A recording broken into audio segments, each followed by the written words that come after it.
तुलसी के पास दिया जलाने से क्या फल मिलता है।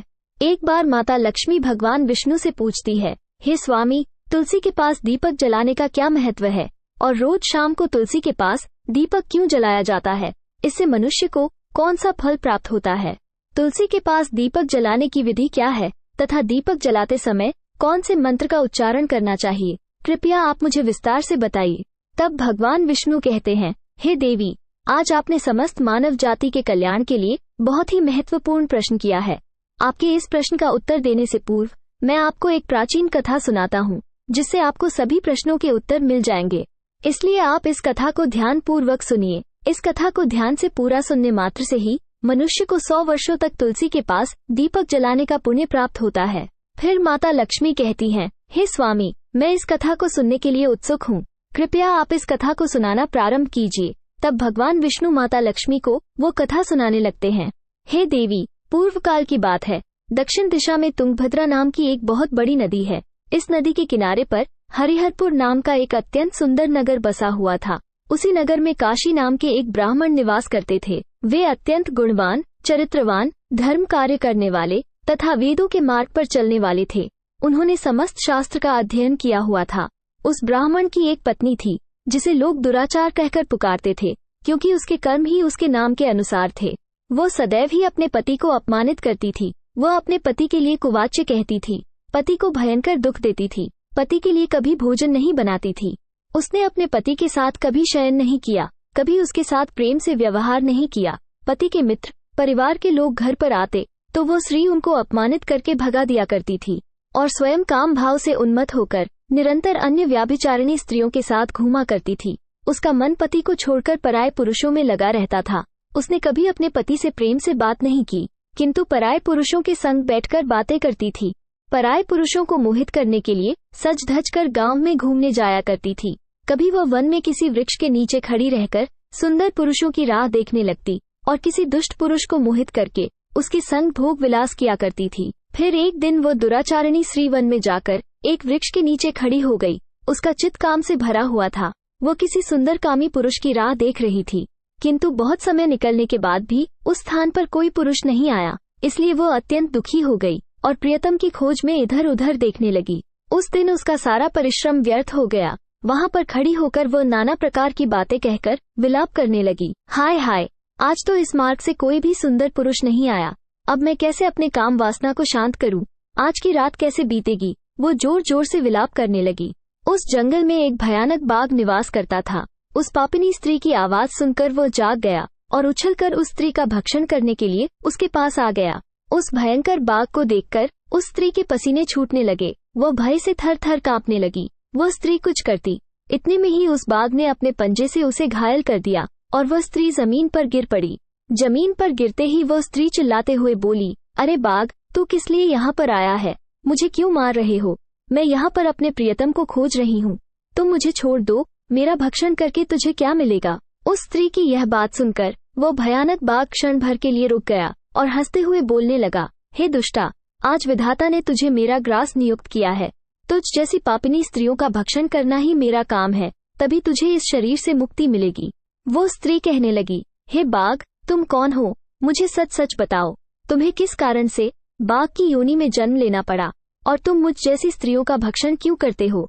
पहले मुझे सारी बात बताओ और फिर मेरा भक्षण करो। फिर बाघ कहने लगता है, हे पापिनी, मैं तुझे मेरे पूर्व जन्म का वृतांत सुनाता हूँ, किस कारण से मुझे बाघ बनना पड़ा।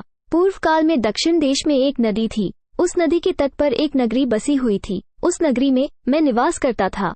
मैं एक ब्राह्मण का पुत्र था और नदी किनारे बैठकर यज्ञ आदि कार्य किया करता था। मैंने उस जन्म में अनेक पापियों के लिए यज्ञ किया, उन पापियों के घर का भोजन किया। मैंने धन के लोभ से अनेक पापियों के लिए कार्य किया। जिन वस्तुओं का दान ब्राह्मण को नहीं लेना चाहिए, उन वस्तुओं का दान भी मैंने ग्रहण किया और दूसरों से धन लेता था, लेकिन कभी वापस नहीं करता था। इस प्रकार से पाप करते हुए मुझे बहुत साल बीत गए और मैं बूढ़ा हो गया। मेरे बाल सफेद हो गए, आंखें सूज गई, मुंह के सारे दांत गिर गए, लेकिन फिर भी मेरी दान लेने की आदत नहीं छूटी और मैं पाप करता गया। फिर एक दिन मैं धन के लोभ से नदी किनारे गया और अन्य धूर्त ब्राह्मणों के साथ मिलकर हमने लोगों को ठगा। झूठ मंत्र वचन बोलकर हमने बिना विधि विधान किए ही देवी देवताओं का पूजन किया और बहुत सारा धन दान में ले लिया। फिर उसी स्थान पर एक बीमार कुत्ते ने मेरे पैर में काट लिया और मैं मूर्छित होकर गिर पड़ा। उसी क्षण मेरे प्राण चले गए। फिर यम के दूत उस स्थान पर प्रकट हुए और मुझे पकड़कर यमपुरी ले गए। वहां पर यमराज ने चित्रगुप्त से मेरे कर्मों का लेखा जोखा निकालने के लिए कहा। फिर चित्रगुप्त कहने लगे, हे धर्मराज, इस ब्राह्मण ने घोर पाप किए हैं। इसने दूसरों से झूठ कहकर धन लूटा है, विधि विधान से पूजा ना करके झूठ मंत्र बोलकर भगवान का अपमान किया है। इसलिए ये पापी ब्राह्मण केवल नरक जाने के ही योग्य है। फिर यमराज ने अपने दूतों को आदेश देकर मुझे नरक की अग्नि में डाल दिया। अनेक वर्षों तक नरक की सजा भोगने के बाद मुझे बाघ का शरीर प्राप्त हुआ और मैं इस दुर्गम वन में निवास करने लगा। मैं अपने पूर्व जन्म के पापों को याद करके कभी महात्मा, साधु पुरुष, सती स्त्रियों का भक्षण नहीं करता हूँ। मैं केवल पापी, दुराचारी तथा कुलटा स्त्रियों का ही भक्षण करता हूँ, ताकि मुझे पाप से मुक्ति मिल जाए। इस प्रकार से उस बाघ ने अपने पूर्व जन्म का वृतांत सुना दिया और उस स्त्री से कहने लगा, हे पापिनी, तेरे आचरण से तू कुलटा दिखाई पड़ती है। अपने पति को छोड़कर तू इस वन में अन्य पुरुष के साथ भोग विलास करने के लिए आई है, इसलिए आज तू मेरा ग्रास अवश्य बनेगी।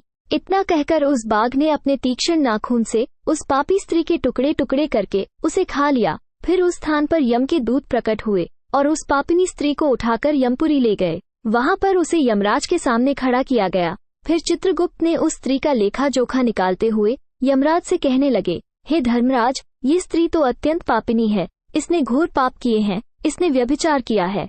इसने अपने पति की कभी सेवा नहीं की। अपने पति को भूलकर पराये पुरुषों के संग भोग विलास किया करती थी। उसके पाप को सुनकर यमराज ने उस स्त्री को अग्नि से भरे हुए कुंडों में डालने का आदेश दिया।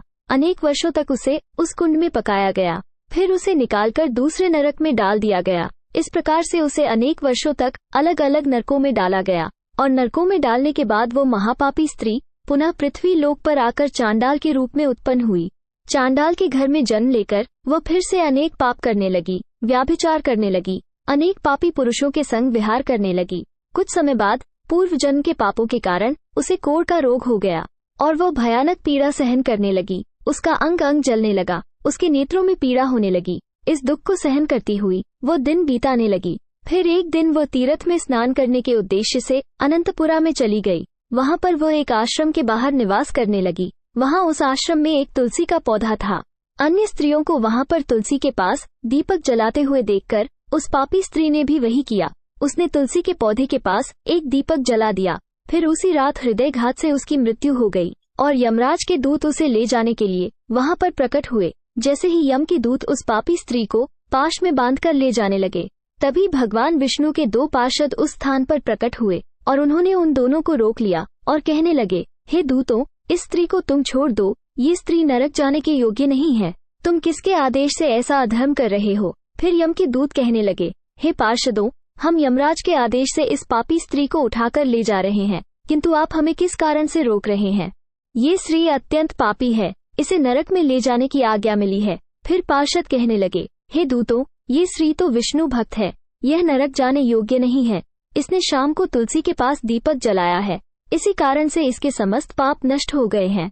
इसलिए अब यह नरक जाने के योग्य नहीं है, ये स्वर्ग जाने की अधिकारी बन चुकी है। पार्षदों की बात सुनकर यमदूतों ने उस स्त्री को उस स्थान पर छोड़ दिया और यमलोक लौट गए। वहां जाकर उन्होंने यमराज को सारा वृतांत सुना दिया। फिर भगवान विष्णु के पार्षद उस स्त्री को दिव्य विमान में बिठाकर स्वर्ग लोक ले गए। भगवान विष्णु कहते हैं, हे देवी, इस प्रकार से तुलसी के पास केवल दीपक जलाने मात्र से ही मनुष्य के सभी पाप नष्ट हो जाते हैं। जो स्त्री नित्य शाम को तुलसी के पास दीपक जलाती है, वो सौभाग्यशाली बनती है। उसके पूर्व जन्मों के सभी पाप नष्ट हो जाते हैं। उसे सुख समृद्धि की प्राप्ति होती है। रोज तुलसी के पास दीपक जलाते समय इस मंत्र का उच्चारण करना चाहिए। ओम तुलसी देव्यै च विद्महे विष्णु प्रियाय च धीमहि तन्नो वृंदा प्रचोदयात्, जिसका अर्थ होता है, विष्णु प्रिय तुलसी, मैं आपको नमन करती हूँ, आप मुझे उच्च बुद्धि दो। हे वृंदा, आप मेरे मन को रोशन करो। भगवान विष्णु कहते हैं, हे देवी, हजारों अमृत के घड़ों से नहलाने पर भी श्री हरि विष्णु को उतनी तृप्ति नहीं होती जितनी वे मनुष्यों के द्वारा तुलसी का एक पत्ता चढ़ाने से प्राप्त करते हैं। 10,000 गौ दान से मानव जो फल प्राप्त करता है, वही फल तुलसी पत्र के दान से पा लेता है। जो मृत्यु के समय अपने मुख में तुलसी पत्र का जल पा जाता है, वो संपूर्ण पापों से मुक्त होकर भगवान श्री हरि विष्णु के धाम जाता है। हिंदू धर्म में तुलसी के पौधे का महत्व सबसे अधिक है। इसकी सबसे पहले पूजा भगवान विष्णु ने की थी। भगवान विष्णु कहते हैं, जिस प्रकार से देवी लक्ष्मी से वैकुंठ को ऐश्वर्य प्राप्त है, उसी प्रकार से बैकुंठ में तुलसी के कारण ही पवित्रता प्राप्त है। पृथ्वी लोक पर जिस स्थान पर भी तुलसी का पौधा होगा, उस स्थान पर कभी बुराई का वास नहीं होगा। ऐसा स्थान सबसे अधिक पवित्र होगा। इसी कारण से हमें हमारे घर में तुलसी का पौधा अवश्य लगाना चाहिए। इस प्रकार से भगवान विष्णु ने तुलसी के पास दिया जलाने का महत्व बताया। वीडियो अच्छी लगी हो तो लाइक, शेयर और ऐसे ही वीडियो को देखने के लिए हमारे चैनल को सब्सक्राइब जरूर करें। धन्यवाद।